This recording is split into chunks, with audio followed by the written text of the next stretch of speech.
শাকিব খানের দরদ মুভিটি সাউথের কপি। বাংলাদেশের ডিরেক্টর নিজের মুভি হিট করানোর জন্য একটা টেকনিক ইউজ করছে। সাউথের সুপারহিট মুভিগুলোকে ধরো এবং তার মধ্যে একটু আঙ্গিমাঙ্গি স্টোরি ঢুকিয়ে দাও, ওটাকেই নিজের ইউনিক স্টোরি বলে চালিয়ে দেওয়া। তুফান মে তোমারা বাত কর রাও। সত্যি কথা বলছি বস, এতে আমার বিন্দু মাত্র মাথা ব্যথা নেই।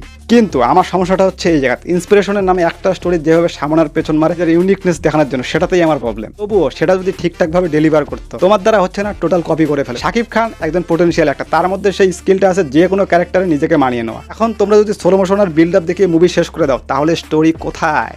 এখন আমি দরদ মুভির জন্য একটু বেশি এক্সাইটেড আছি। শাকিব খানের একটা আলাদা রূপ, ভিন্ন ভিন্ন ক্যারেক্টার, পুরো সাইকো কিলার। স্টোরি নিয়ে কিছু বলবো না। টিজার টেইলার দেখে তুফানে ধোকা খাইছি, জানি না এটাতে কি পেছন মারবে। এটা যদি কপি হয়েও থাকে, নো প্রবলেম, আমি মেনে নেব, সহ্য করে নেব, কিন্তু তুতিয়াপা সহ্য করবো না। তাছাড়াও কপি সেই লেভেলের কোনো একটা বড় ফ্যাক্টর না। অজয় দেবগনে করে, কিন্তু সেই লেভেলের করতে হবে। মধ্য কথা, তুফানের মতো না হলেই হবে।